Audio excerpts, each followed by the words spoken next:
On this video, I'll be explaining topics of physics from stage 8 and a little bit from stage 7. So the first topic is measuring motion. Speed is the quantity that tells us how fast something is moving. It is usually measured in kilometer per hour, meter per second, etc. To calculate the average speed, we divide distance and time. The triangle drawn is a formula to find speed, distance, and time individually. For example, a car takes 3 hours to drive 150 kilometers. We divide 150 with 3 and we find 50 kilometers per hour. To count time, we can use stopwatches. However, if we want to measure short time intervals, we can use slide gates, which starts the timer when the first beam is broken and stops the timer when the second beam is broken. Time graphs can be used to show speed. Here we can see two examples.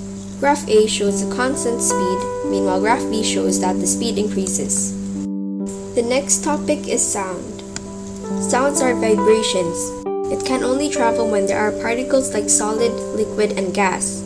They cannot travel in a vacuum, or in other words, empty space. Sound travels when particles push each other back and forth. This is called the sound wave, which is represented in this drawing. We can see two areas, Area 1 and Area 2. Area 1 are more pressed together, which is what we call compression. We can see these sound waves through an oscilloscope.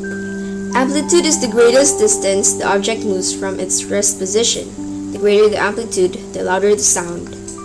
On the other hand, frequency is the number of vibrations per second, which is measured in hertz. The higher the frequency, the higher the pitch. Humans can hear from around 20 Hz to 20,000 Hz. Sounds above that are known as ultrasound. Unwanted sounds are called noises. We hear sounds with our ears. The vibration travels through our ear canal, then to our eardrum, then the three small bones, in which the smallest bone vibrates against the liquid-filled cochlea, which allows it to stimulate the nerve and send the electric signals to the brain. Now let's move on to the next topic, which is light. Light travels in straight lines from a light source. Objects which are a source of light is called luminous, and the ones that are not are called non-luminous. An image is shown on a mirror when light is reflected. The light that hits the mirror is called the incident ray, and the light that is reflected is called the reflected ray. The normal or straight line lies between those rays with a 90-degree angle. The angles shown are called the angle of incidence and the angle of reflection. The law of reflection tells us that the angle of incidence is equal with the angle of reflection. Refraction is the bending of light when it enters or leaves a transparent material. Light bends towards the normal if it is from air into a transparent material and away from the normal from a transparent material into air. White light is made of all colors of the spectrum, which are red, orange, yellow, green, blue, indigo, and violet. The splitting of white light is called dispersion. This occurs because some colors are refracted more. Color filters absorb some colors and transmit others. Red, green, and blue are primary colors of light. Red and blue make magenta, blue and green make cyan, meanwhile green and red make yellow. All three make white light. Now let's move on to the next topic, which is magnetism.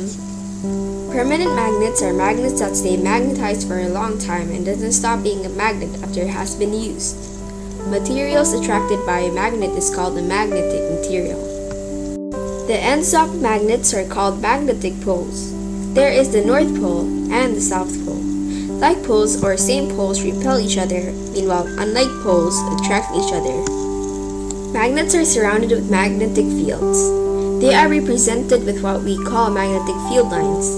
The field starts from the North Pole and ends in the South Pole. The closer the lines, the stronger the field. To see the fields, iron fillings or compasses can be used.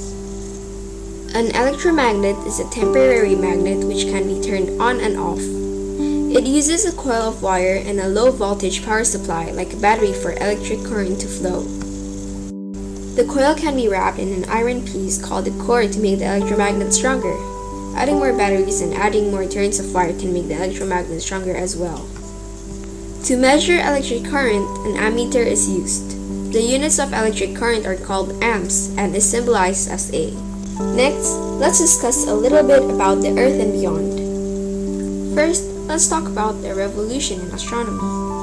Although geocentrism, The theory that the Earth is the center of the universe is known and believed. It couldn't explain the motion of planets. But around 1510, a Polish astronomer named Copernicus suggested the heliocentric model, in which the sun is the center of the universe. The heliocentric model has been proven to be the correct one. Galileo was the first person to use a telescope to look at the moon and stars.